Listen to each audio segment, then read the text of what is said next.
Hi guys, my name is Jatin. Welcome to Edge Over Tips channel, जहां हम अपनी as को ढूंढने की कोशिश करते हैं।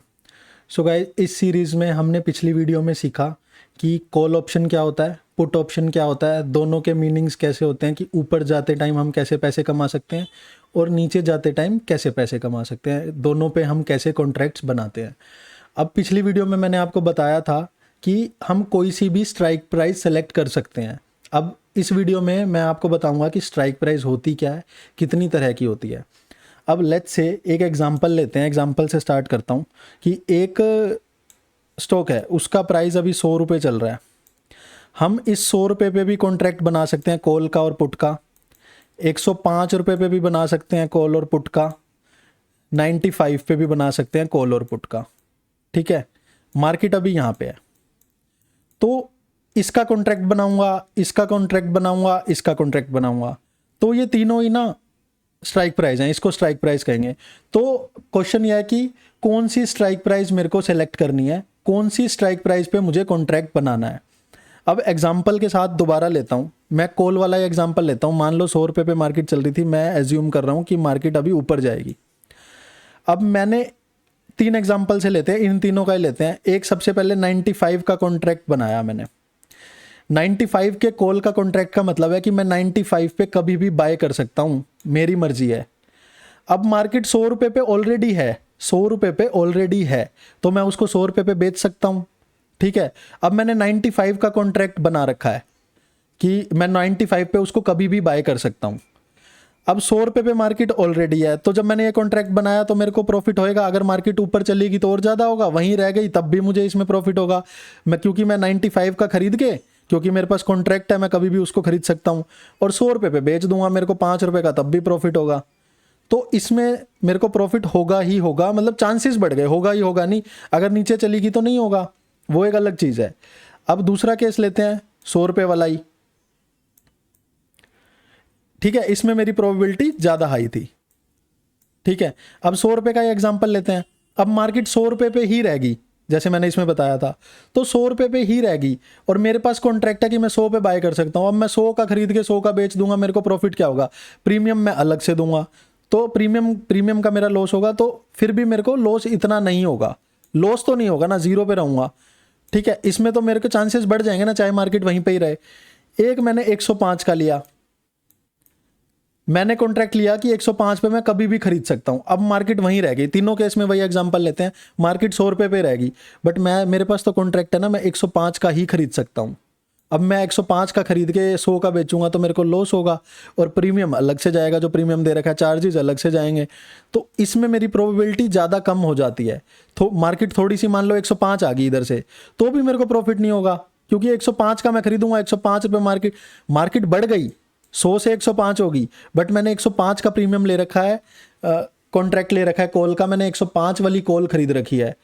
तो 105 रुपये पे मैं खरीद के 105 पे बेचूंगा, तब भी लॉस होगा। आप कहोगे मार्केट तो बढ़ गई, फिर भी मेरे को लॉस हुआ। इस केस में अगर मान लो 105 चली जाती तो मेरे को 10 रुपये होता ना 105 पे, इनका डिफरेंस। क्योंकि मैं 95 पे खरीद लेता, 105 पे बेच देता, 10 रुपये होता। थोड़ा सा मैं प्रीमियम देता, 3 रुपये 4 रुपये जो भी देता, बचा हुआ मेरा लॉस होता, प्रॉफिट होता।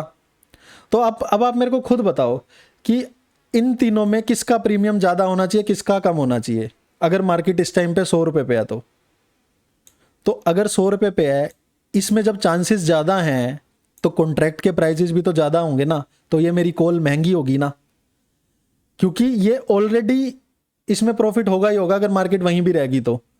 इस वाले में इसके जो प्रीमियम्स होंगे, इसके प्रीमियम थोड़े से कंपैरेटिवली इससे कम होंगे। इससे ऊपर जाता रहूँगा, 90 का 85 का प्रीमियम मेरे बढ़ते रहेंगे। इससे ऊपर जाता रहूँगा, 105 110 115 मेरे प्रीमियम्स कम होते रहेंगे, क्योंकि मेरी प्रॉफिट होने की प्रोबेबिलिटी कम होती जाएगी। तो इसी को बोलते हैं कि ये तो जो मेरा जहाँ पे मार्केट है उसी टाइम का एट द मनी।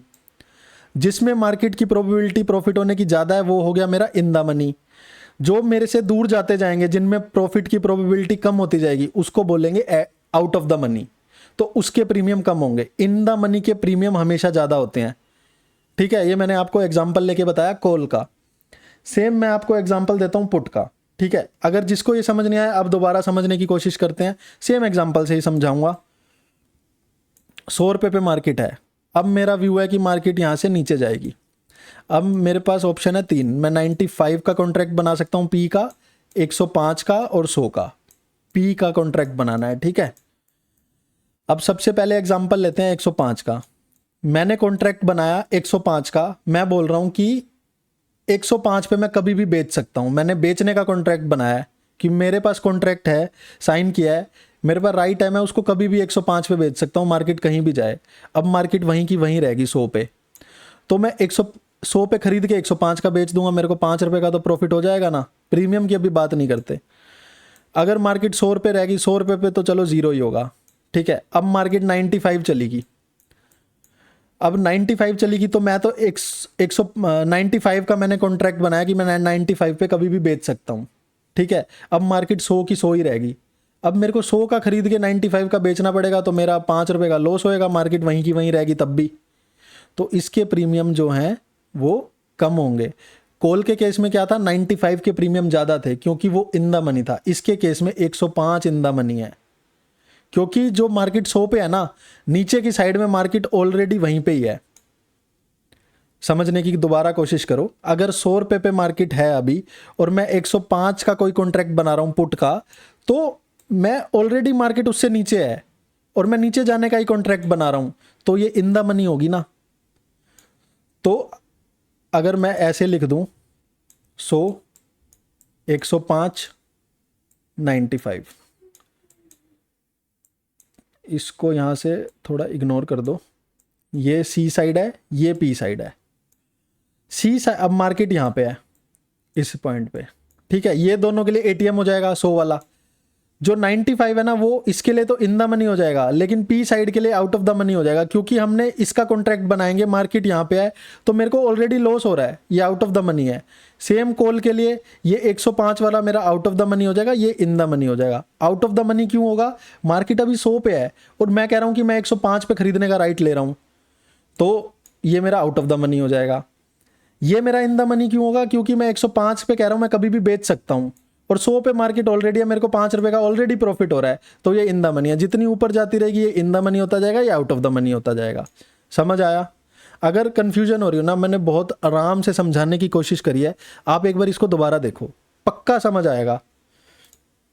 अब आपके मन में नेक्स्ट क्वेश्चन आएगा कि भाई फिर अगर मेरे को ओटीएम में ज़्यादा नुकसान होता है तो मैं ओटीएम ले क्यों रहा हूँ? OTM means out of the money.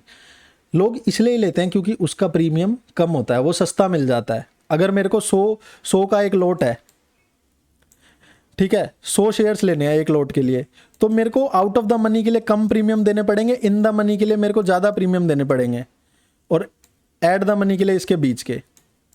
तो इसलिए लोग ये आउट ऑफ द मनी खरीदते हैं। But out of the money में प्रोबेबिलिटी प्रॉफिट की कम हो जाती है, ठीक है। अब किस किस केस में कौन सा लेना चाहिए मैं आपको वो बताता हूँ। इन the money, strike already favourable versus market price. मैंने आपको बताया ना कि कॉल के केस में नीचे की जो स्ट्राइक प्राइस है वो इन द मनी है, क्योंकि मार्केट ऑलरेडी उसके फेवर में है, हमें वहीं पे भी मार्केट रहेगी तो भी प्रॉफिट होएगा।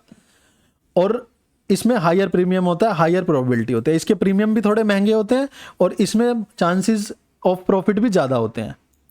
एट द मनी, जहाँ मार्केट है उसी को एट द मनी बोलते हैं, जहाँ मार्केट अभी है, तो उसमें बैलेंस रहता है रिस्क। मार्केट उससे ऊपर जाएगी या नीचे जाएगी, अकॉर्डिंगली प्रॉफिट या लॉस होगा, ठीक है। और इसी में सबसे ज़्यादा लिक्विडिटी मिलती है। लिक्विडिटी का मतलब होता है अगर मैं कुछ बाय करना चाहता हूँ तो सेलर्स होने चाहिए ना वहाँ पे, तो एट द मनी पे ही सबसे ज़्यादा बायर्स सेलर्स दोनों होते हैं, तो लिक्विडिटी ईजिली मिल जाती है। बायर को सेलर ईजिली मिल जाता है, सेलर को बायर ईजिली मिल जाता है। अब इन द मनी अगर मैं कुछ खरीदने जाऊँगा तो सेलर उसको बेच ही नहीं रहा, तो मेरी थोड़ी लिक्विडिटी कम मिलेगी उसमें। आउट ऑफ द मनी में सेलर ज़्यादा बेचता है तो उसमें बायर को लिक्विडिटी अच्छी मिल जाएगी। अब आउट ऑफ द मनी में क्या होता है, स्ट्राइक नॉट येट रीच्ड। अगर मैं बाहर की ले रहा हूँ, कॉल के लिए ले रहा हूँ, तो 100 पे मार्केट है, 105 पे अभी वो रीच हुआ ही नहीं, तो वो in the out of the money है। और अगर पुट के लिए ले रहा हूँ, 100 के लिए मार्केट अभी 95 पहुँचा ही नहीं, तो 95 आउट ऑफ द मनी है, ठीक है। उसमें सस्ता मिलता है, हमें प्रोबेबिलिटी कम होती है, मतलब ये लॉटरी की तरह होता है, क्योंकि उसके चांसेस कम है ना। जितनी ज़्यादा आप आउट ऑफ द मनी लोगे उसके चांसेस और कम होंगे। अब इसने इधर बता रखा है how to pick Nifty and Bank Nifty. मतलब बैंक निफ्टी आप कोई भी ऑप्शंस में भी कर सकते हो, मतलब किसी भी उसमें कर सकते हो आप, एसेट में, अंडरलाइंग एसेट में, ठीक है, किसी भी आप स्टॉक प्राइस में कर सकते हो। अगर आपका directional view with moderate risk है कि आप चाहते हो कि कम से कम रिस्क लूँ, मतलब मेरा व्यू है कि मेरा लॉस कम होना चाहिए, प्रॉफिट की प्रोबेबिलिटी थोड़ी बढ़नी चाहिए, तो आप एटीएम जाओ या इन द मनी जाओ, क्योंकि उसमें चांसेस बढ़ जाते हैं, उसकी प्रोबेबिलिटी ज़्यादा है, उसका प्रीमियम थोड़ा सा ज़्यादा है, आपको महंगा मिलेगा, बट उसमें प्रोबेबिलिटी ऑफ प्रॉफिट भी बढ़ जाएगी आपकी।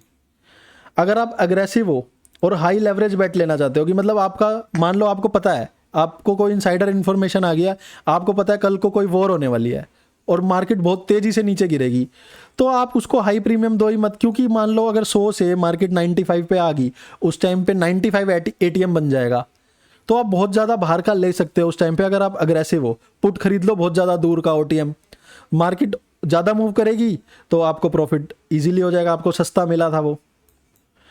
अब एक होता है हैजिंग पोजीशन। अब हैजिंग क्या होता है, हैजिंग के लिए भी लोग इसको यूज़ करते हैं। मैं आपको एक एग्जांपल देता हूँ। मान लो आपने 100 रुपये पे ना रिलायंस का स्टॉक खरीदा था, एग्जांपल के लिए 1000 रुपये का ले लेते हैं, आपने 1000 रुपये का रिलायंस का स्टॉक खरीदा था, आपने 10 क्वांटिटी खरीद रखी हैं, आपने 10,000 रुपये के स्टॉक्स खरीद रखे हैं, ऑप्शन नहीं, कोई कॉन्ट्रैक्ट नहीं, डायरेक्ट स्टॉक्स खरीद रखे हैं। मैं कहता हूँ कि आप थोड़ा सा ना बाहर जाके, आपको रिस्क है कि अगर आप ऊपर जाओगे तो आपको प्रॉफिट होगा, आपको रिस्क क्या है, नीचे जाओगे तो लॉस होगा। मैं कह रहा हूँ कि आप 900 की स्ट्राइक प्राइस का एक पुट बाय कर लो। अब आपने पुट बाय कर लिया तो मतलब इसका मतलब क्या है, आपने कॉन्ट्रैक्ट साइन कर लिया कि मैं 900 रुपये पे उसको कभी भी बेच सकता हूँ। आप उसके लॉट साइज के हिसाब से उतने ही, मतलब 10 की क्वांटिटी या जितने भी कॉरेस्पॉन्डिंग क्वांटिटी है उतने आप उसके कॉन्ट्रैक्ट बाय कर लो, पुट बाय कर लो। अब मार्केट ऊपर गई तो आपको स्टॉक में प्रॉफिट होगा, नीचे जाएगी मार्केट उसमें ठीक है लॉस होएगा, लेकिन आपको ये प्रॉफिट देने लग जाएगा पुट। अब पुट प्रॉफिट देने लग जाएगा तो आपका ये पोजीशन प्रोटेक्ट रह जाएगी, ओवरऑल लॉस कम हो जाएगा। तो इसी को हम हेजिंग कहते हैं। तो जो आपकी एग्जिस्टिंग पोजीशन है उसको हेज करने के लिए भी लोग ऑप्शंस लेते हैं, ठीक है, तो उससे हमें प्रोटेक्शन मिल जाती है। मतलब इसमें इन द मनी बोल रखा है, बट मैं सजेस्ट करूंगा कि आप अगर हेजिंग के पर्पज से ले रहे हो तो आप थोड़ा सा आउट ऑफ द मनी लो, इतना प्रीमियम क्यों देना। अगर मार्केट ऊपर चली गई आपको उसमें प्रॉफिट होगा, बट आपका इसी प्रीमियम का तो नुकसान हो जाएगा ना, तो ज़्यादा प्रीमियम मत दो, आप ओटीएम लो, सस्ते वाला लो, लो कॉस्ट, क्योंकि आपको असली पैसा तो इससे कमाना है ना। अगर ये थोड़ा सा नहीं, आपको इसको प्रोटेक्ट करना है बस, थोड़ा सा तो आप रिस्क ले सकते हो ना, तो थोड़ा सा आउट ऑफ द मनी लो। आगे चलते हैं। अब एक्चुअल में कैलकुलेशन कैसे होती है वो देखते हैं हम, ठीक है, कि ठीक है हमने डिसाइड कर लिया कि हमें कौन सी स्ट्राइक प्राइस का लेना है। अब मैं तीनों के एग्जांपल से, इन the money, at the money, out of the money से एग्जांपल बताऊंगा कि अगर मैं निफ्टी का कोई कॉल ऑप्शन बाय करता हूं तो मेरे को कितना प्रॉफिट होगा, कितना लॉस होगा। एक्चुअली मैथ है ये, एक्चुअल मैथ है कि आपके अकाउंट में कितना पैसा आएगा, ठीक है। थ्योरेटिकल बातें तो हमने कर ली। अब मैं सबसे पहले चलता हूँ, इन द मनी चलता हूँ। सबसे पहले निफ्टी का स्पोर्ट है, मतलब निफ्टी अभी 22,000 पे है, निफ्टी स्पोर्ट को बोलते हैं कि निफ्टी अभी कहाँ पे है, 22,000 पे है। अब मैं थोड़ा in the money call option buy करूंगा। कॉल ऑप्शन यानी मेरा व्यू है कि ये ऊपर जाएगा, ठीक है, तो मैं एक कॉल ऑप्शन बाय करूंगा 21,900 का, जिसका प्रीमियम अभी 180 रुपये चल रहा है। तो मैं थोड़ा इन द मनी का बाय करूंगा। अगर मार्केट देखो 22,000 पे है, वहीं की वहीं भी रहेगी, तो मुझे इसका जो डिफरेंस है 100 रुपये तो मिलेगा ना, मैं उसको इस पे कभी भी खरीद सकता हूँ। 22,000 पे मार्केट होगी, बेच दूंगा, 100 रुपये तो मिलेंगे ना मेरे को, और 180 थोड़ा जाएगा। चलो वो देख लेते हैं, कैलकुलेट कर लेते हैं। अब दो सिनेरियो हैं। इफ़ निफ्टी क्लोजेज एट 22,050, 50 रुपये ऊपर चलेगी निफ्टी, ठीक है, आपने मान लो वीकली एक्सपायरी का ले रखा था, अब आप 50 रुपये ऊपर चलेगी। अब आपको प्रॉफिट कैसे कैलकुलेट करना है, अब आपने कॉन्ट्रैक्ट बना रखा है कि मैं 21,900 पे कभी भी बाय कर सकता हूँ। अब मार्केट 22,050 पे चलेगी तो आप इसका खरीद के 22,050 पे बेच दो, तो इसका जो डिफरेंस है 150 रुपये वो आपका प्रॉफिट हो जाएगा। पर आपने 180 रुपये का प्रीमियम दे रखा है, तो आपको लगभग 30 रुपये का इसमें लॉस होगा, मार्केट अगर 50 रुपये मूव करी तो। और अगर मार्केट नीचे चलेगी, मान लो 21,850 पे चलेगी, इधर से आपने 900 पे खरीद सकते हो, और क्योंकि 21,900 पे खरीदने का आपने कॉन्ट्रैक्ट बना रखा है ना, आपके पास राइट से आप कभी भी 21,900 पे खरीद सकते हो। अब 50 रुपये का डिफरेंस पे करने की जगह आप इसको आप 180 में, आपको ना मैं एक बार दोबारा पीछे वाला एग्जांपल दोबारा समझाता हूँ कि मान लो निफ्टी 22,050 पे थी। अब आपको ना इसने, मैंने लोट के हिसाब से बताया था, बट मैंने लोट से मल्टीप्लाई नहीं करा, इसमें क्या है कि आपको प्रॉफिट होएगा 70 रुपये का। कैसे कि आपको ये 22,050 21,900 150 का तो प्रॉफिट हो रहा है। अब 180 में से उसको माइनस करेंगे और लोट साइज से मल्टीप्लाई करेंगे, उतना आपको प्रॉफिट होगा। अब निफ्टी नीचे चलेगी, आपको 150 रुपये का तो लॉस हो रहा है, लेकिन आप उसको मल्टीप्लाई करोगे ना लोट साइज से तो ज़्यादा होगा। पर आपने प्रीमियम इतना दे रखा है, आप उस कॉन्ट्रैक्ट को रद्द कर दो भाई, ठीक है मैं उसको खरीदता ही नहीं, तो मेरे को मैक्सिमम लॉस कितना होगा 180 का जो मैंने प्रीमियम दे रखा है, उससे ज़्यादा आपको लॉस हो ही नहीं सकता। अब दूसरा एग्जांपल ले लेते हैं कि जब मार्केट 22,000 पे ही है और मैंने एटीएम खरीद लिया, 22,000 पे ही मार्केट है, 22,000 का ही मैंने कॉन्ट्रैक्ट ले लिया। इस कॉन्ट्रैक्ट लेने का मतलब है कि 22,000 पे मैं उसको कभी भी बाय कर सकता हूँ, मेरी मर्जी है, उसके लिए मैं प्रीमियम पे कर रहा हूँ 100। आप ये देखो, इसका 180 प्रीमियम था इन द मनी का, थोड़ा सा सस्ता हो गया क्योंकि मेरी प्रोबेबिलिटी उससे थोड़ी सी कम होगी।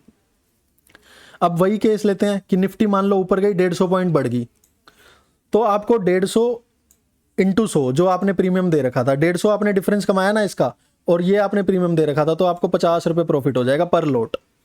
जितनी भी क्वांटिटी है उसको इससे मल्टीप्लाई कर दो। अगर मान लो अभी 65 का होता है तो लगभग 1,300 रुपये का आपको प्रॉफिट हो जाएगा। दूसरा केस, मार्केट मान लो नीचे चलेगी 21,950, तो आपको इधर 50 रुपये का लॉस होगा, ठीक है, बट आप उसको कॉन्ट्रैक्ट को रद्द कर दो ना। मैं कह रहा हूं कि आप उसको खरीदो ही मत, तो आपको मैक्सिमम लॉस 100 रुपये का हो सकता है। नीचे की साइड तो हमारा रिस्क डिफाइंड है, हो ही नहीं सकता। अब आप इस एग्जाम्पल से देखो, इधर आपको 70 रुपये का प्रॉफिट हुआ था, इधर आपको 50 रुपये का प्रॉफिट हुआ है, तो आप बेशक से प्रीमियम ज़्यादा दे रहे हो बट आपको प्रॉफिट भी ज़्यादा मिल रहा है। तीसरा केस लेते हैं ओटीएम का। मार्केट 22,000 पे ही है, आपने थोड़ा सा बाहर का 2200 का कॉल बाय कर लिया, वो 50 रुपये का मिला, उससे भी सस्ता।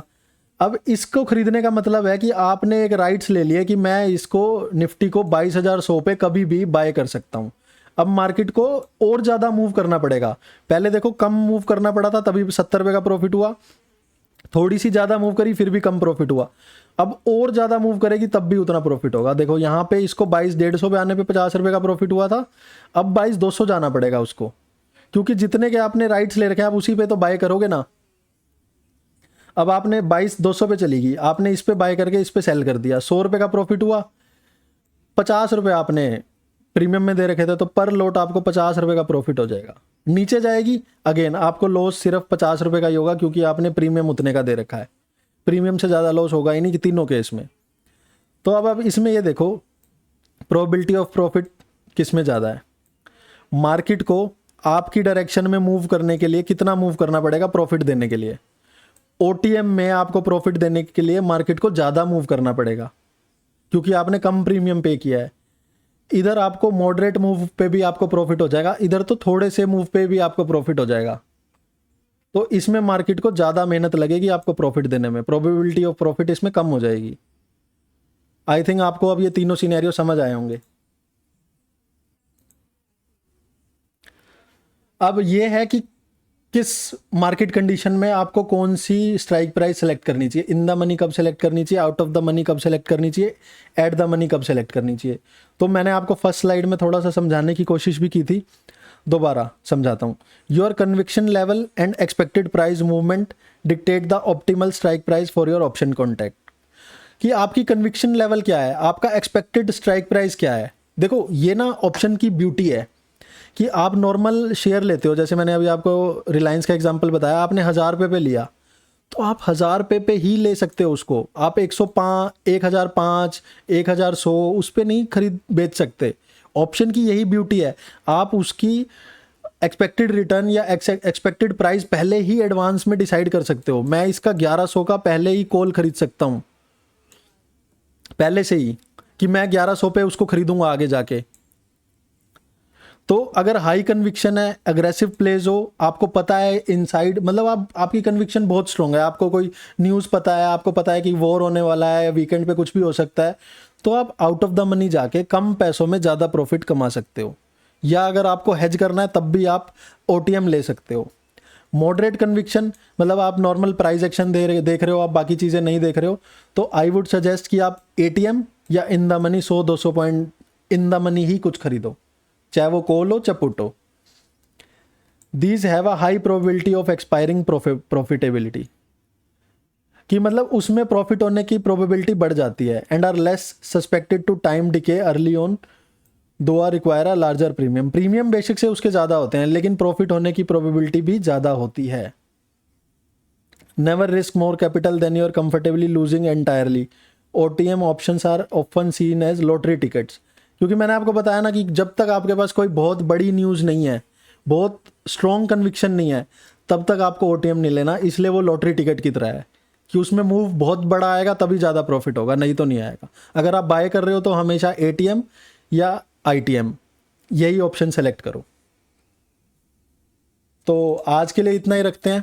आगे हम सीखेंगे कि कैसे हमें और आगे मूव करना है, कि कब क्या खरीदना है, और भी स्ट्रेटजीज भी सीखेंगे इसमें कि हमें मतलब एक्चुअल में पैसा कैसे बनता है। हम बायर और सेलर में डिफरेंस भी देखेंगे कि अभी तो मैंने सारा कुछ बताया कि ऑप्शन बाय क्या होता है, कॉल बाय कैसे करते हैं, पुट बाय कैसे करते हैं।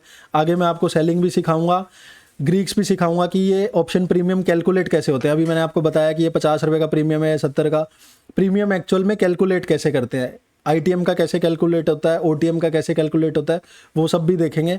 तो प्लीज़ आगे आने वाली वीडियोस ज़रूर देखें, और अभी तक वीडियो में बने हुए हैं तो वीडियो को प्लीज़ लाइक करें, and thanks for watching this video.